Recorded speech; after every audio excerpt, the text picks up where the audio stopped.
അങ്ങനെയല്ല പറഞ്ഞത്. ഞാൻ കോർപ്പറേഷൻ ഇലക്ഷന് മത്സരിക്കാൻ എനിക്ക് താല്പര്യം ഉണ്ടായിരുന്നില്ല. ഞാൻ ഇവിടുത്തെ സംസ്ഥാന വൈസ് പ്രസിഡൻ്റാണ് ഭാരതീയ ജനതാ പാർട്ടിയുടെ. അതുകൊണ്ട് ഞാനിവിടെ വാർഡിൽ മത്സരിക്കുന്ന സ്ഥാനാർത്ഥികൾക്ക് വേണ്ടി 10 പേർക്ക് വേണ്ടി പ്രവർത്തിക്കാമെന്നതായിരുന്നു ആദ്യത്തെ കാര്യം. പിന്നെ എന്നെ മത്സരിക്കാനായിട്ട് പെട്ടെന്ന് പറയുമ്പോൾ വിസമ്മതിച്ച വ്യക്തിയായിരുന്നു ഞാൻ.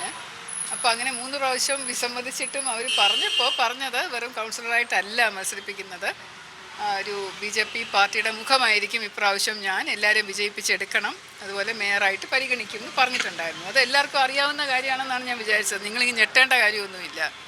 അത് ഞാൻ പറഞ്ഞത് ഇപ്പം ഇലക്ഷൻ കഴിഞ്ഞിട്ട് ഇത്ര നേരമായി, ഒരു പാർട്ടി ജയിച്ചു വന്നു.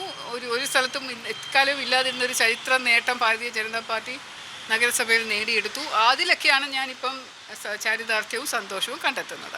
അങ്ങനെ ബോധ്യപ്പെടുത്തേണ്ട കാര്യമില്ല, പാർട്ടിയുടെ തീരുമാനമാണ്. ഒരു രാഷ്ട്രീയ പാർട്ടി എന്ന് പറയുമ്പോൾ തീരുമാനങ്ങൾ എടുക്കുമ്പോൾ പല തരത്തിലുള്ള സമന്വയ ചർച്ചകൾ വരാറുണ്ട്. അപ്പോൾ ഒരു ചർച്ച അവസാന സമയം വന്നപ്പോൾ, ഇപ്പം ഇലക്ഷൻ കഴിഞ്ഞിട്ട് ഒരു 3-4 ദിവസത്തേക്കുള്ള ചർച്ചകളുണ്ടായിരുന്നു എന്നാണ് തോന്നുന്നത്. പക്ഷേ എന്നോടൊന്നും പറഞ്ഞിരുന്നില്ല. അപ്പോൾ ലാസ്റ്റ് ഡേ ശനിയാഴ്ച ദിവസമാണെന്ന് തോന്നുന്നു, അതിൻ്റെ ചർച്ചകൾ വന്നപ്പോൾ അന്നാണ് ഇങ്ങനെ എല്ലാ കൗൺസിലർമാരെയും വിളിച്ച് ചർച്ച ചെയ്തത്. ഒരു സമന്വയം ഉണ്ടാക്കണം, എല്ലാവരും നിങ്ങളുടെ അഭിപ്രായം എന്താണ്. അപ്പം എല്ലാവരോടൊപ്പം ഞാനും പറഞ്ഞു, കേന്ദ്ര നേതൃത്വം അല്ലെങ്കിൽ സംസ്ഥാന നേതൃത്വം എടുക്കുന്ന തീരുമാനം എന്താണോ അതിനോടൊപ്പം ഞാൻ നിൽക്കും എന്ന് ഞാൻ പറഞ്ഞിട്ടുണ്ടായിരുന്നു. അങ്ങനെ അത് എടുത്ത തീരുമാനം അറിയിച്ചപ്പോൾ അതിന് മേയർ എന്ന് പറയുന്നത് വേറെ കുറച്ചും കൂടെ മെച്ചപ്പെട്ട ഒരാളാണ് മേയർ ആവേണ്ടത്. കുറച്ചുകൂടെ രാഷ്ട്രീയ പരിചയമുള്ള, കോർപ്പറേഷനിൽ ഇരുന്നിട്ടുള്ള, അനുഭവ സമ്പത്തുള്ള, എന്നെക്കാളും എനിക്ക് 1.5 വർഷമല്ലേ ആയിട്ടുള്ളൂ പാർട്ടിയിൽ.